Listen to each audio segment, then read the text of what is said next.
If I had to sum up Company of Heroes into a single sentence, I would say it is an incredible real-time strategy game that is technically sound, yet also technically unambitious. What do I mean by that? Well, you'll find out in the course of this video as I go over the changes brought into Company of Heroes 3 in technology and gameplay, with cursory comparisons to the previous games, and as I discuss those optimized settings. But before I get anywhere near that settings menu, I do want to take a bit of time to describe what makes Company of Heroes 3 such a brilliant game. Basically, it's all built on the backbone of what made the first game so great. It is a real-time strategy game that puts you in the command of allied or Axis forces from a top-down perspective. The goal of the game is not just to annihilate the enemy while micromanaging your base and resource gathering like many RTS games. No, this is very different. In Company of Heroes, the point of the game is to capture and hold territory, which then furnish you with resources which you can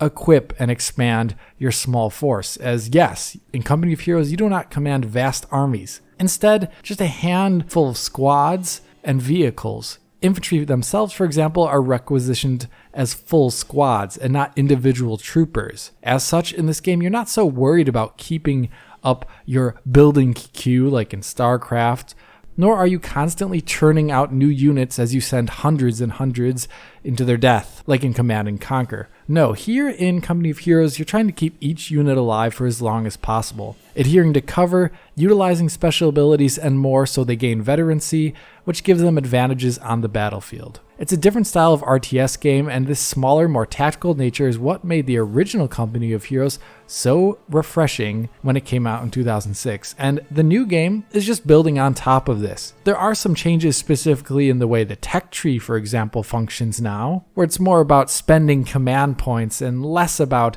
upgrading your HQ, but it's mostly still that same core gameplay that has just been expanded upon and refined in this new iteration. The one really big difference though comes in the campaign of the game now, where there's this very different strategic map in between missions where you kind of pick and choose your way to go, and your mission and what units you have on it and abilities you can use during a mission are affected by the decisions you made on the strategic map. It comes off a little forced the first time you play it, I think, but then as the game progresses, the campaign is much more satisfying due to the strategic map. So this is a game I think Company of Heroes veterans will really appreciate, but also if you're new to the game, the streamlining that has occurred in Company of Heroes 3 makes it an easier game to understand, I think, than the previous ones.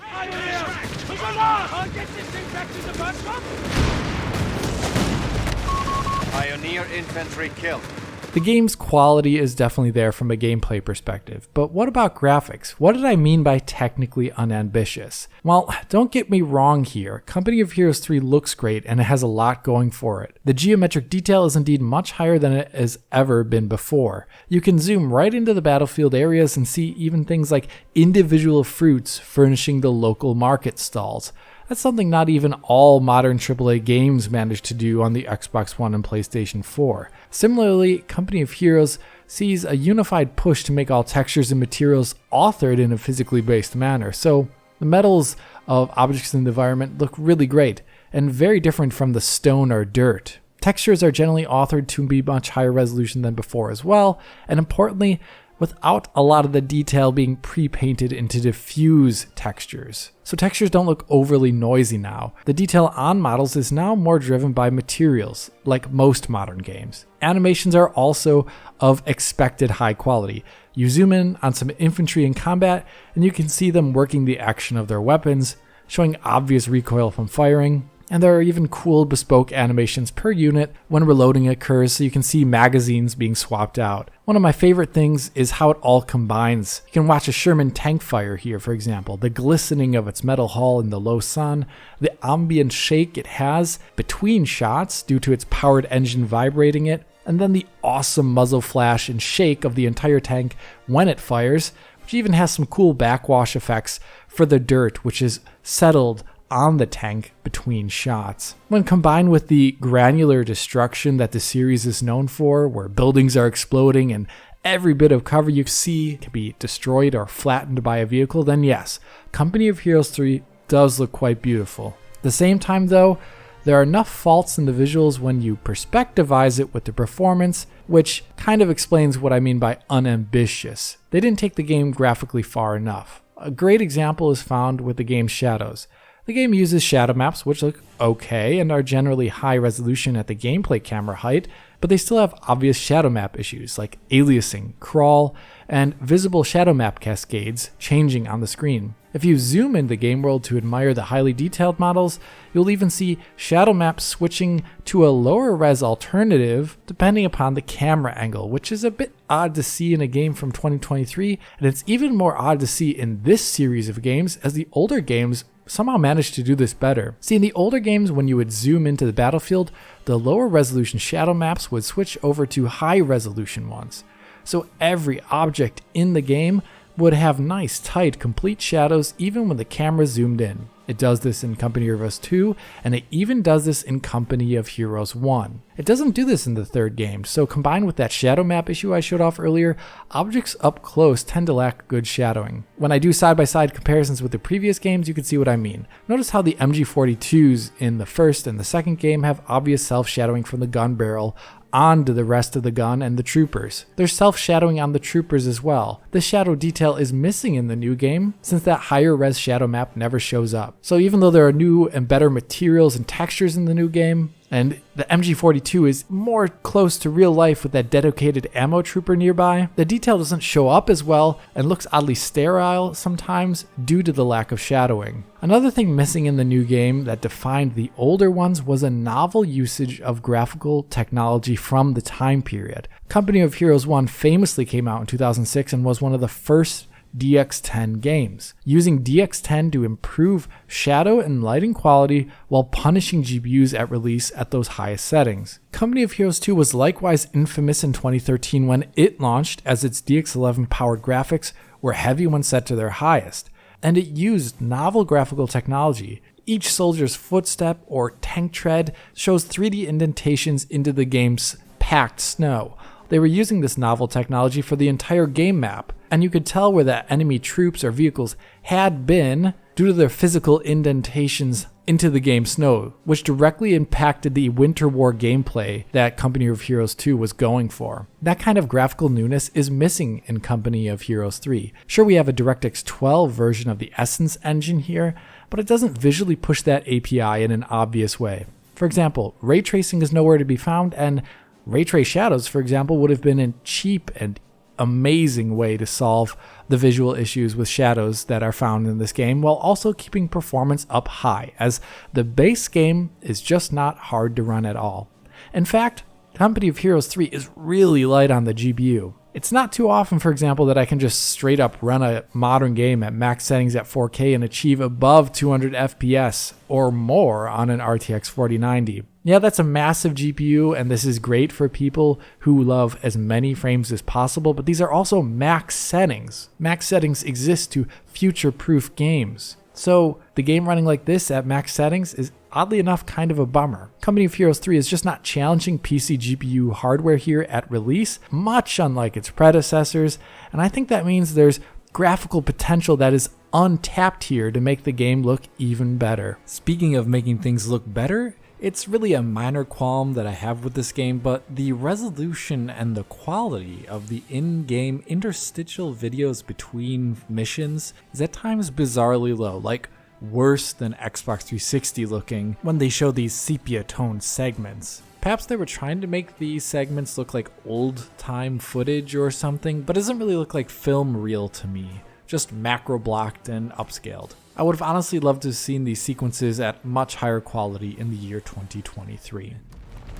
And if that wasn't enough, it looks like half the damn German army got away. Coming to optimized settings here, as you can imagine, they're not really needed in the traditional sense in this game if it's already running at 4K in excess of 200 frames per second on an RTX 4090 when GPU limited. Really, the only thing getting in the way of performance in this game, typically when you're that high, is the speed of our current processors. In the middle of a 4-on-4 AI battle, for example, the GPU toward the middle part of the game time started to fall asleep, and the GPU utilization went down as the CPU cannot keep up with the AI and animation tick updates, which you can interestingly see on the frame time graph even. At such a point, the game will become CPU limited in such a scenario, and I saw around 130 to 150 FPS at 4K on a Core i9-12900K. Yep, we're CPU limited at 4K here on the RTX 4090 with this CPU. That is how light this game is on the GPU. When looking at the CPU utilization during a CPU limited moment,